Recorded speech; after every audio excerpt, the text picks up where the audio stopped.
Thank you for joining us on the newspaper review today on Third Eye Africa TV. And this is where we take a look at the top stories making the headlines on our newspapers, national dailies today on the program. And this is Third Eye Africa TV, where security is everyone's business, and we are here to serve you with up-to-date information. And remember, we are number one when it comes to crime prevention, investigative reporting, and of course, community safety. And I'm not going to be doing this review today alone. I'm going to be doing it with my learned friend who is always willing to join us on the show anytime we call on him, in the person of Barrister Ogochukwu P. Isiguzo. Am I correct? Yes. I like to call your name with utmost respect because I know lawyers are always conscious about how they are addressed.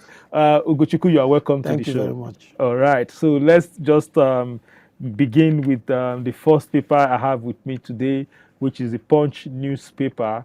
And the boldest headline from the Punch newspaper today is talking about doctors decide on nationwide strike today. You know, of course, you know, the resident doctors embarked on a 7 days warning strike, you know, to, drive home their demands, you know, and today they are going back to the negotiation table, and hopefully the strike may possibly come to an end, because as at yesterday, we heard that patients were stranded in various hospitals, you know, around the Federal Capital Territory. And we also have a story that talks about 2027 presidency. Jonathan split South-South PDP, and that story can be found on the page 2. And let me just tell you that the doctors' strike decision can be found on the page 7 and page 29 of that same Punch newspaper of today. You can pick up a copy from your vendor and read through those stories. And we have another one that says no immediate plan to implement fuel surcharge. And you heard about the fuel surcharge story that has generated a lot of controversies, during the week. Talking about the surcharge that was introduced by the new tax administration that just been signed to law by the president, and that story can be found on page 24 of the Punch newspaper today. And the next story that also made the headlines on Punch newspaper today is talking about PDP SANS protest as Senate blocks Natasha's return. And Natasha and his Senate disagreement as to what led to her suspension from the Senate some months back. And there was a court ruling that asked her to return to the Senate. I am happy today we have a barrister in the house who is a legal expert that could, give us a perspective to that story. And that story can be found on the page 18 of the Punch newspapers as well. And the other stories that we have on that paper talks about 5 soldiers, terrorists feared killed in Zamfara. You know, Zamfara have been in the news consistently in the past few weeks when we talk about, insurgency, attacks here and there, and all of that. And now another one is coming in today, talking about 5 soldiers, because we know in the military there is always a saying that says that if a soldier is killed, a soldier's life is equivalent to. I don't subscribe to that because I'm a Democrat and we are in a civil society, but it said a soldier's life is equivalent to 100 civilians. So whenever a soldier is killed in an environment, just be rest assured that when they come in their reinforcement, according to the permutation is not. I'm not saying it's a fact, but it's assumed that whenever a soldier is killed, that is, one soldier is equivalent to 100 civilians. But here we are talking about 5 soldiers, being killed. And of course, terrorists also were killed in that clash in Zamfara. And that story can be found on page 18. You could copy of the Punch newspaper today and read up that story on page 18 of the Punch newspaper. And there was another story that interests me, which is the last story we are going to be taking from the Punch newspaper today, that talked about vehicle theft. 3 Nigerians jailed 90 years in Ghana. I was laughing before we came into the studio with my learned colleague here that I don't know what it looks like, but he's here to give us a perspective to that as well. That story can be found on page 4 and 5 of the Punch newspaper today. Before we move on to the next paper, I would like Barrister Isiguzo to quickly tell us which of these stories among the stories I read out from the Punch newspaper today catches your attention most that you would like to respond to. Okay. Once again, you're welcome to the program. Thank you very much, Charles, for having me again.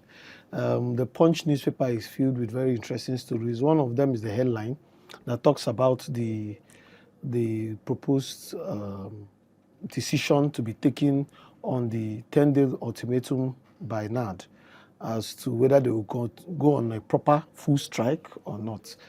The situation with our health sector is deteriorating daily. It is a very sad situation. Sometimes I just wonder how our leaders really take the citizens, if they really consider them to be human beings, because the human body is what is being attended to in most of these health facilities. And at the end of the day, NAD is making a lot of demands. Most of these demands are labor-related. Some are related to certifications. Some are related to their welfare. And some are also related to infrastructural development of the health sector. One will expect that as crucial as health is, we should not be having most of this drama around the health sector. NAD has been going on strike repeatedly. They have been going on strike. Resident doctors have been going on strike. It's as if there is hardly any year they don't go on strike. And how government allow these things to continue is really, really worrisome.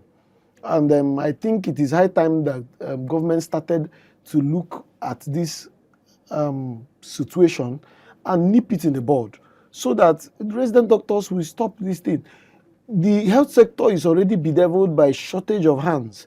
Doctors, nurses, and other health practitioners are seeking greener pastures outside of this country because they are well treated outside this country. They are well paid, they are well improved in terms of knowledge. And you begin to wonder why somebody who is trained in the health sector here in Nigeria is accepted outside. But here in your own country, you are treated as if you are far below the level. And that is because most of our leaders do not use Nigerian health sector or they rely on the private health sector to help their health or to attend to their health challenges. Yeah. This should not be the case. So it is hopeful that NAD will not proceed with this strike because the effect is already telling. And I also call on the Minister for Health and the government to make sure that these things do not occur. There is no need for this strike. These are Nigerians whose lives are very, very, very important.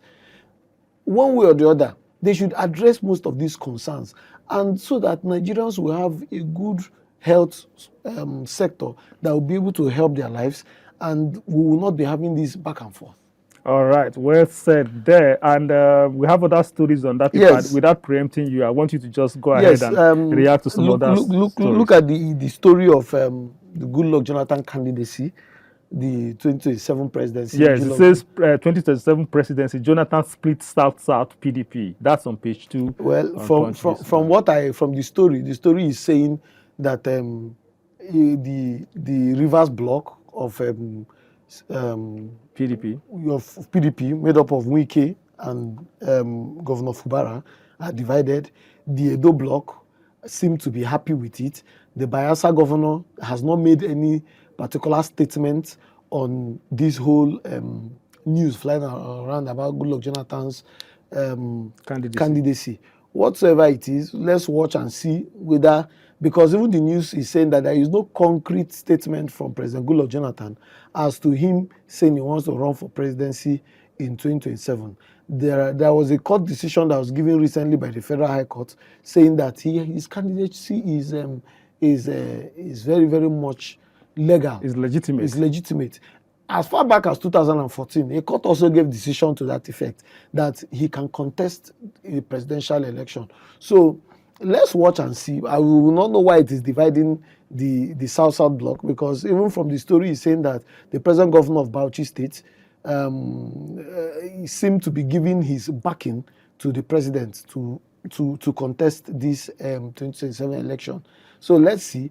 There are also other political parties, like I also read from the body of the story that even a political party like the ADC is also pointing towards President Jonathan. So let's see if President Jonathan will accept this call. But personally, I would think that it is not, it will not serve him any good purpose to contest 2027 election.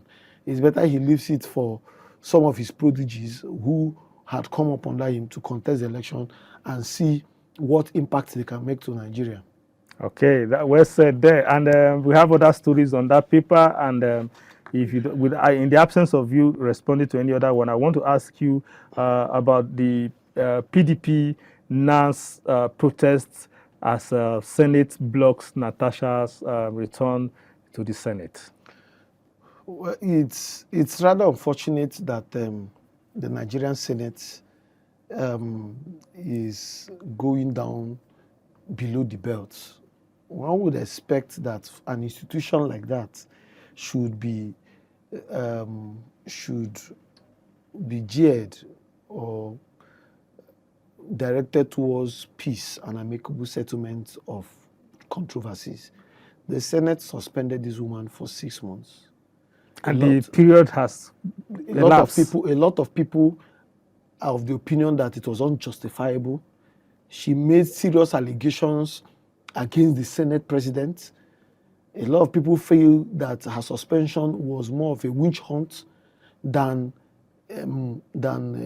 procedure. And she went on the suspension. She went on suspension.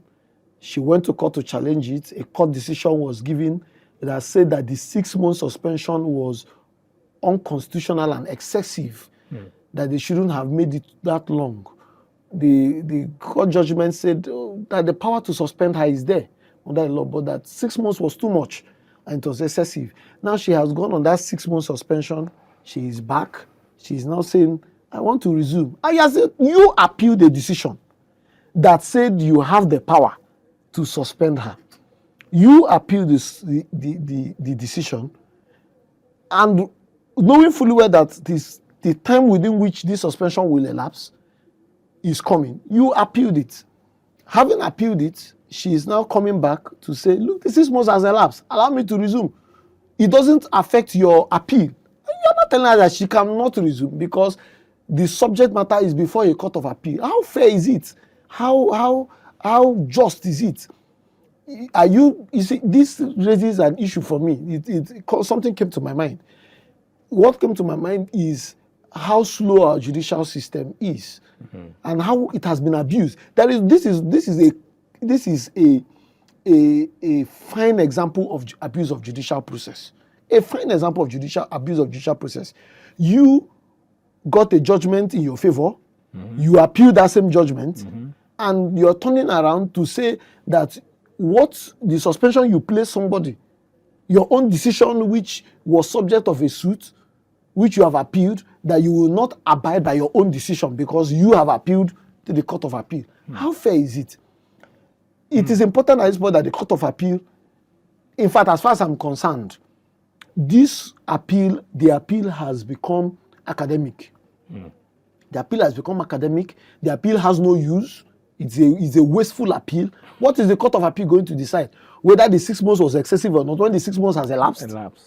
What is the Court of Appeal going to decide? So for the Senate to hold on to the fact that they have appealed a decision that has become purely academic smacks us smacks off the face of justice and fairness, and it says a lot about her suspension. It says a lot about the suspension. It goes ahead to give people a lot of reasons why they should believe that the suspension was not actually in good faith in the beginning. Because I do not know how you are holding on to an academic decision, an academic appeal instead, to refuse somebody who you suspended from resuming her duties as a senator. Well said again. I like to see how this plays out at the end of the day, because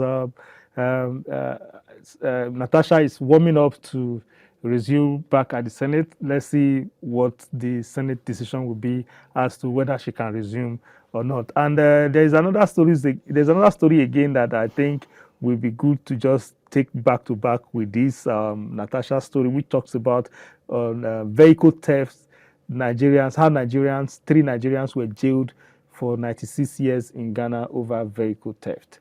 My question to you before we came to the studio was not whether they should be jailed or not, was the numbers of years. I don't know. I mean, if here in Nigeria we see cases of corrupt officials giving soft landing, giving plea bargain, being asked to return some of their looted funds and all of that, and just being released on bail, just like that. I wonder, is Ghana doing better than Nigeria in terms of justice administration?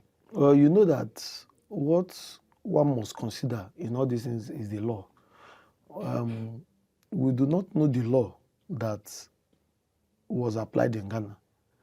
These 96 years may be an addition of, or the result of an addition of all the years.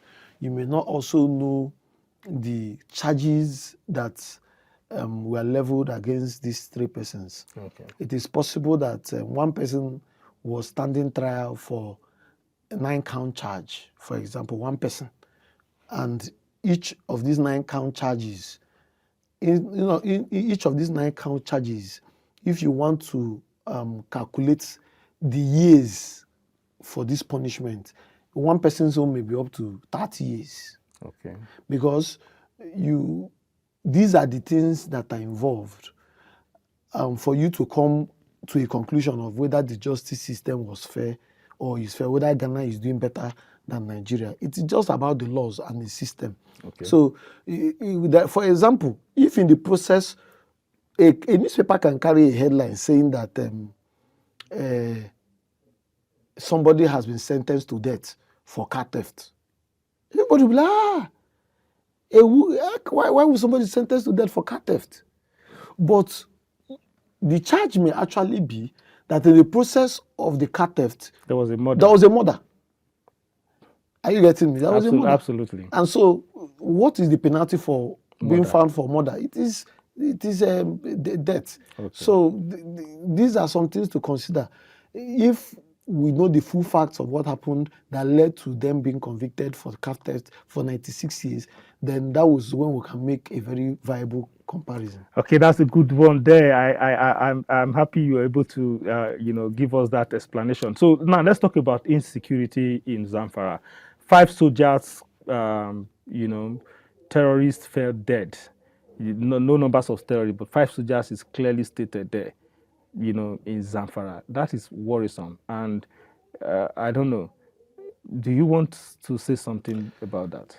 There is nothing much to say. We'll just keep hoping and encouraging our gallant forces that are fighting these terrorists to keep up with their efforts. Yeah, I think yesterday the president made a statement as to rejigging or overhauling the whole security architecture around this, tackling this insecurity. But let's move to the statement from the federal government that says no immediate plan to implement fuel surcharge. That story is on page 24 on Punch newspaper this morning. Over the weekend, the early this week, there was a whole lot of reactions as to the fuel surcharge introduction in the new tax regime. But the federal government is coming out to tell us that there's no immediate plans to implement it. But when you say no immediate plans to implement it, it means that There are plans these plans. of course. So what do you make of that? I think it is the body of the story says the Minister of Finance was talking about the hardship Nigerians are going through now. Absolutely. And considering all that, there are no immediate plan to enforce it. Let's be hopeful that the immediate, when he talks about immediate plans, we are talking about something longer than normal. Put on hold for now until when the economy stabilizes or is better. Because to implement such a thing now is the height of insensitivity. When I saw the news at first, I asked myself, I said, what is government actually doing for me as a citizen? To the extent that every single thing must be taxed. You know, apart from the VAT and every other thing, you come up with a consumption tax that will now be linked to things like petroleum. You have not only removed the subsidy, you have also now brought a 5% tax on a liter of petroleum products. And look at the effect it will have on the economy. You know, I once listened to an economist on social media who said taxing can never improve any economy. And to an extent, it is the truth, because all you will do is to keep frustrating every effort to have your economy being built and being run. If you increase, if you improve, if you enforce that decision of 5% tax on these companies, on these petroleum products, for example, what you end up doing is to cause an inflation in transportation. Yeah. It will have ripple effects on foodstuff. Absolutely. It will have ripple effects on charges. Yeah. So, at the end of the day, what have you achieved? The vulcanizer who is supposed to buy pump tire for and pump tire for using fuel. Yes, he's going to use petroleum. He's going to pump the tire of the transport bus that is going to Aba. At the end of the day, he's supposed to pump for 200 naira, but because he has paid 5% tax, he is going to put it on that driver. Absolutely. And the driver will have to put it on the passengers. And if there are commodities in that vehicle that borders on food items and all of that, the passengers will transfer it to the commodities. Absolutely. At the end of the day, the buyer will be that receiving end. Who is the buyer? It is still me and you, including the Minister of Finance himself. Because I don't think he imports his food. Yeah. So these are the things that government must consider. I want to understand the statement of the minister to mean that they have put it on hold. If that is not what it means, it is not in the best interest of the economy that this kind of tax should be implemented or enforced. It is going to have serious effects on the economy and may set us back. All right, well said there. Let's move to the next paper with us today, which is Daily Trust newspaper. On Daily Trust newspaper, the boldest headline we have, it says, how flood swept away 2 sisters, others in Zaria. That's quite a sad one today from the Daily Trust newspaper. And we have other stories on Daily Trust newspaper, but I'll quickly take a look at some of the stories that are very disturbing, which talks about female accountant found dead inside car in FCT. That's a sad one. And I went through that stories. I saw that that female accountant that was found dead inside a car around, it happened around Gwarimpa, and is a member of the Medical and Health Workers Association of Nigeria. I think I have her names as well, which I wouldn't want to mention at this point.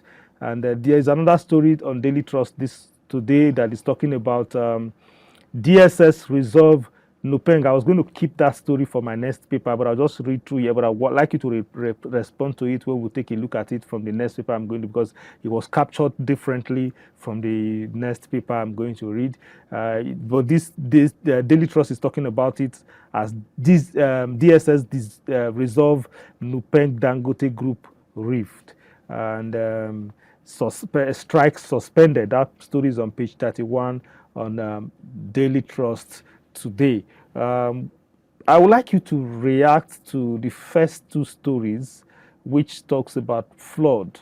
sweeping away two sisters and others in Zaria, and as well as the female accountant that was found dead. You will recall that this same week, there was a decomposing body that was found in the car in the National Assembly. Up to this moment, the identity of that dead body is yet to be, to be disclosed, to the members of the public.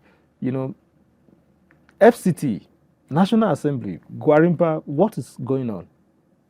Well, to start with the story about two sisters that were swept away by flood, my heart goes to the family of these little young girls, and it's sad, it's unfortunate, and we hope that the families or the family will be comforted. But it brings to mind the need for improved infrastructure, because the story there is nothing more than the fact that they were transporting themselves, or they were being transported on a bike by their teacher, and when they got into this big water body that moved them alongside the whole the two sisters, that was how we lost them. So there is a need for proper infrastructure, road maintenance, bridges to be built where it's necessary to take away contact with these water bodies that are very, very dangerous. And hopefully the government of Kaduna State will take steps to address this issue, because I'm very, very sure it has been there with them in this town in Zaria. That has been there with them. They have been going around it. But today it has consumed two lives, and it's now on the newspaper headline. Probably the government of Kaduna State will want to address that issue to make sure that this kind of thing do not repeat itself again. Yeah, but the question is, why are we always waiting for lives to be lost and not proactive enough to prevent some of these things? Because just 2 weeks ago, or this late last month, there was an alert that was released that 10 states or 7 states from the north and other states from the south as well were on the flood alerts warnings. So if that alert was released and this is happening, what are our state governors actually doing? Well, I would not, in this particular case, I would not think it was just an issue of flood alert or flooding. I also think it was an issue of poor infrastructure. If there was a bridge at that place properly, there would have been, and it would have been easy for them to have crossed over. But on the other hand, these issues of ecology and environment are not real issues that states can really work on. They can only do so from the standpoint of goodwill as to my own state and my own environment. We must do something about it. But most of these ecological issues are for the federal government to address and to deal with them. However, you also understand that Nigerians are stubborn. Despite these alerts, there are still some Nigerians who will take these alerts for granted. They will think it is just one of those jokes until when the reality begins to set in and begins to cause damage. There have been times when government has released these alerts to say, look, and this is also towards being proactive, towards being preventive of any damage. Most of these times they say there is going to be a challenge with so place because of flooding, and you will see people will still be living within the vicinity of the water body that is capable of causing damage. So why will you remain in those areas when you know that there is an alert that has been given? Although sometimes these alerts are also not well communicated. That's what I was going to. That's what I was going to comment from that. Yes. What is the National Orientation Agency doing in terms of going to carry out this enlightenment, allowing people to know? Because some people don't even have access to information. Some people don't even have access to power supply to even watch what we are talking about right now. So there is a need to take down the orientation and the alerts down to the people who it will affect directly. Why will I be around a water body that I know or that have been given alerts is dangerous for me to remain there, and I will not leave that place? Oftentimes people don't even know that they're exposed to danger. It is only when the thing begins to damage everywhere that you see the news saying that, oh, there was an alert that was given some time ago, but these people who were directly involved knew nothing about it. Okay, so what would you have to say about the other story that we have on Daily Trust, which talks about the female accountant that was found dead in somewhere in Guarimpa. I think somewhere around 35 Road in Guarimpa was where this incident The happened. I read through part of the story. She was stabbed in the chest and in her stomach at the same time and left to die in the car there. And if you put that side by side with the report we got from the National Assembly of a decomposing body that was found in a car as well for days in a place like the in a National place like the National Assembly. It tells you that how security is increasingly becoming a problem for us in Abuja here and every other part of the country. But at the same time, there is also a need. Let me also use the opportunity to now call for Nigerians to also understand that there is a need for security consciousness on our parts. Because with this increase in security challenge, for how long are we going to continue? Because it seems as if the security forces are beginning to become helpless. That is how it's seeming, because these things are going on increasingly. We expect that there should be a descending occurrence, but it's instead increasing. So there is a need for people to become self-conscious. Look around you, know the time you are walking and you are moving around. Watch very well, because most of these things have been linked to these one chance people.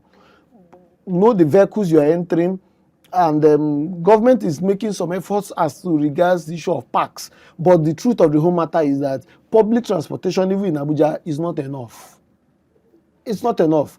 How many taxis, for example, are on ground to take people from Lube to the park in Wuse? How many?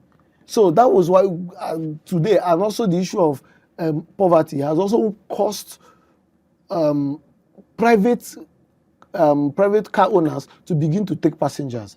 And somebody thinks that a private car is good for him, only for him to be exposed to dangers. So I'm not really saying that this particular case is as a result of one chance, but I'm saying that the recurring decimal of these things have been linked to these criminals that have been locked in different parts of Abuja. There are also cases of people who are just walking on the streets and they are attacked. Absolutely. Their bags are being snatched from them, in their phones, and where there is any struggle, you are stabbed or whatsoever. So I think that Nigerians also have to become conscious, know where you are walking in the night. There are particular places where it is better for you to take a vehicle instead of just walking on the streets. There are particular places where it's not really safe for you to go in the night. You better stay indoors. There are particular time that is not good for you to close your work. If you are a boss, people are working with you, be time conscious. Don't wait until it's dark for you to release your employees and expose them to dangers. So that is just on our own side. But on the other side, it's hopeful that the security agencies in Abuja will begin to take strategic steps towards addressing these issues that are littering everywhere. So that it's very embarrassing that we're having cases like this, including a case at the National Assembly, to the extent that the body was actually decomposing. Okay, so that takes us to the next paper with us today, which is This Day newspaper. And the boldest headline on This Day newspaper reads, DSS brokers truce as oil workers call off nationwide strike. And I think I read that story in the last paper, but I decided to reserve it till we get to This Day newspaper. I think that's the boldest headline. I think that's the biggest story for me today. What do you make of that? DSS, I was wondering why DSS will be involved in Nupeng Dangote in a labor issue. In a labor issue. When people are dying in their cars. What is the correlation between DSS, a state security service organization, and a labor issue between Dangote Petroleum Limited, Dangote company, and Nupeng? The story is that the petroleum company of Dangote has refused some of his members, or all of his members, to form a union. Nupeng is the main or trade union body with respect to these petroleum Transporters. transporters Yeah. and petroleum business people. How will DSS get involved in settling such an issue? The Ministry of Labour is there. There is TUC. How is it that DSS has to become the organization to The broker mediator. truth, the mediator? Has DSS finished the security responsibilities? You know, this goes to the point of what they have been talking about security organizations sticking to their responsibilities, not getting involved in matters that you have no direct business with. I wouldn't know if NUPENG wrote a petition to DSS, or if the Dangote wrote a petition to DSS. I'm still wondering how a labor issue has metamorphosed into a security issue. Probably in the process of trying to settle themselves, there are security issues that have arisen that have called for DSS to get involved. But I would think that this headline is not really good for DSS, that they are now the ones that are trying to broker peace in a labor issue. And this thing is not only for DSS. The Nigerian Police Force, EFCC, ICPC, even the Nigerian military, sometimes they get involved in matters that are not totally their business. Matters. They are civil matters, pure civil matters. I have read on the news of the Nigerian police getting involved in matrimonial causes matters. The husband and wife, whether husband and wife, you see them send them to the court. You are trying to force one person On the other. to accept. You know, there are issues of custody. Husband and wife are having issues of custody. One takes the other one to the police, and the police is forcing one to write an undertaking that I will release the children to the woman, or I will release the children to the man. These things have no business with them. So it is important that DSS, but on the other hand, the body of the story says that Dangote, the petroleum company, were refusing their staff members or their employees to be part of the union, and which is unacceptable. The law is that you cannot force people to be part of a union, and you cannot restrict them from becoming part of a union. Absolutely. So, but from the body of the story, it says that a truce has been brokered. The company is ready to allow its employees to join the union or to form a union.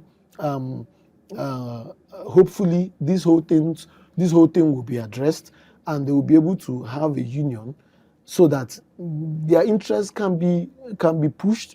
And NUPENG, on the other hand, will call off the intended strike they were planning to go on. Yeah, but the question is, because the Daily Trust also captured it similarly to what this day captured. So DSS resolves NUPENG Dangote Group rift. So that resolve, broker in one paper, resolved in the other paper. That was why I asked you, when did it become the role of the DSS to become a mediator between a civil matter that borders on union membership and strike and all of that? That is where we have found ourselves today. And let me tell you this, one of the reasons why you also have most of these security agencies getting involved in civil matters is because of the lack of confidence in the judicial process. The people feel it takes a lot of time. You are owing me money. I feel before I will go through the whole judicial process of getting back that money, 2-3 years would have gone. Mm-hmm. And even when the court gives judgment, the damages that the court will at the end of the day order is very infinitesimal. I have done a recovery of debt proceedings, and at the end of the day, the district court judge who gave judgment in favor of the plaintiff ordered 10,000 naira as cost of action. The 10,000 naira, is it the cost of the filing, or is it the cost of the service, or is it the cost of getting a legal practitioner who represented the party? So at the end of the day, some people feel it is better to rush to the security agencies to see if they can apply some force. Probably that was what might have played out in this case, and DSS would have said, no, we will not apply force, we will try to settle you people and see if there will be peace. I will not know how the case got to DSS, but from every indication, these are usually the kind of drama that plays around the case, civil cases getting into the hands of security agencies, because people feel that if they go through the proper procedure of civil proceedings, it will take a lot It of might time. take forever. And even when it takes a lot of time, they patiently wait. What the court will order at the end of the day cannot even assuage the pain and the loss that has been suffered. Absolutely, you are correct. Because there was a case in Abuja, in one market in Gariki, where a woman, because she's highly connected, used one of the security agencies, I don't want to mention name now, to intimidate and harass a tailor just for delaying the day, going beyond the day of agreed date of delivery, or maybe damages to clothes and all of that. So I quite agree with you. And ordinarily, she has in law Mhm. a remedy of going to court to say, this, me and this person had an agreement, he'll give my clothes on so day. He did not fulfill it. I lost so thing as a result of it. Please give me damages. I read on social media the accounts given by a Elena colleague who dragged a bank to court for a debit on his account that was unjustifiable. And the judge, according to him, the decision that was given seemed to have, said how much is involved. But that is not how it should be. Justice is justice, no matter how much is involved. Justice is justice, no matter how much is involved. And that's a very good point to anchor it today on our newspaper review. I want to thank Leonard's friend here, Barrister Isiguzo Prince, who is always willing to lend us his voice anytime we call on Thank you him very to much. come and do justice to some of the stories we are having from our national dailies. And that's where we are going to be anchoring today on our newspaper review segment on Third Eye Africa TV. Remember, security is everyone's business. And here on Third Eye Africa TV, we are here to prevent crimes, do investigative reporting, and dig into issues that are ordinarily not paid attention, that ordinarily not paid to. And of course, we are always here to give you, to serve you up to date with up-to-date information, I mean to say, of current issues in the country, as to with special interest to security challenges that is bedeviling us in Nigeria today. And from me, Charles Agedo, here on Third Eye Africa TV, I urge you to stay tuned to this channel as we have more coming your way on our programs as we continue our day today. Stay with us, and thank you for watching.